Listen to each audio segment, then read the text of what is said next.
नमस्कार, प्रणाम, अभिवादन। आज चर्चा के लिए जिस विषय को चुना वह अपने आप में यूं तो देखने में बहुत साधारण लगता है और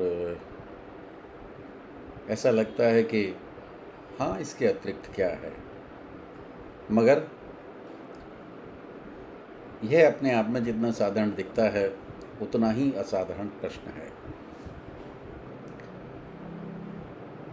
इस भूमि पर जब भी कोई व्यक्ति पैदा होता है या कहीं भी कोई जीव जन्म लेता है, चाहे वो भारत हो, चाहे वो पाकिस्तान हो, चाहे ईरान हो, चाहे वो यूनाइटेड किंगडम हो, चाहे वो यूनाइटेड स्टेट ऑफ अमेरिका हो, कहीं भी इस पूरे यूनिवर्स में जब भी जीव पैदा होता है तो हमेशा पैदा होने के बाद वह रोता है। और ऐसा माना जाता है वैज्ञानिक दृष्टि से भी कि अगर वो व्यक्ति नहीं रोता तो उसे रुलाया जाता है। अगर वह नहीं रोया तो उसके बचने की जो उम्मीदें हैं वो लगभग नगण्य सी हो जाती हैं, या उसका जो क्रमिक विकास होता है वो कहीं ना कहीं प्रभावित होता है। तो जैसे ही हम पैदा हुए हम रोए, और हम चुप कब होते हैं? जैसे भी देश काल की जो परिस्थितियां होती हैं या देश में जो या उस परिवेश में जो संस्कार होते हैं या जो प्रथाएं चली आती हैं, उसके आधार पर उसके मुंह में कुछ ना कुछ शहद, माँ का दूध इत्यादि इत्यादि चीज़ों को डाला जाता है। अब इसी विषय वस्तु को एक थोड़ा सा अलग तरीके से देखने का प्रयास करते हैं कि जैसे ही हम पैदा हुए और हम रोए तो रोना क्या हमारी जन्म की नियति है? और उस रोने के बाद जब हमें कोई पदार्थ या हमें कोई रस मिला किसी भी माध्यम से, किसी भी तरीके से, किसी के भी द्वारा, तो हमारा रोना बंद हुआ, जिसे हम अपना एक भोग भी कह सकते हैं। तो क्या भोग ही हमारी प्रवृत्ति है या भोग ही हमारी नियति है? प्रश्न यहीं से शुरू होता है।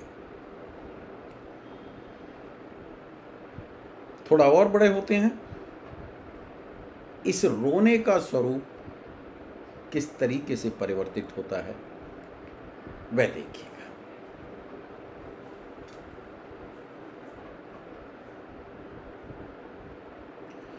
अब थोड़ा सा ये बच्चा बड़ा हुआ,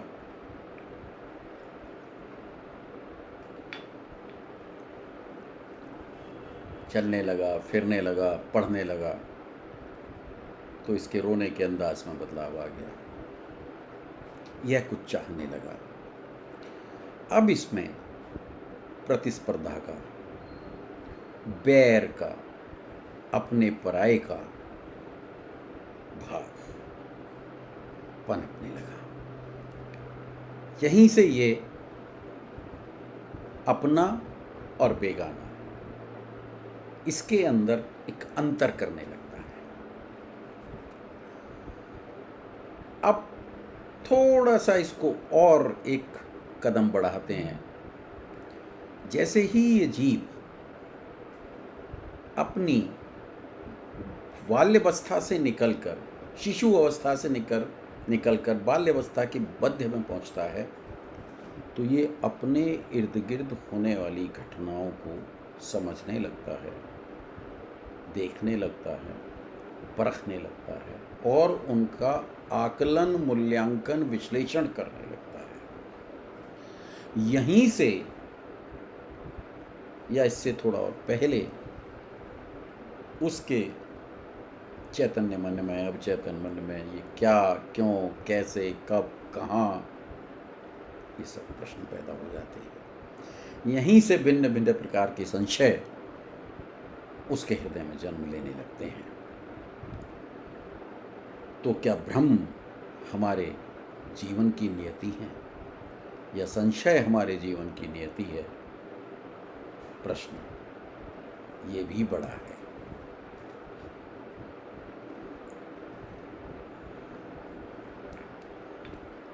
इस क्या, क्यों, कब, कहाँ में कुछ चीज़ें हमारी अपनी आकलन के हिसाब से हमें होती हुई नज़र आती हैं, तो हमें बड़ा सुकून मिलता है।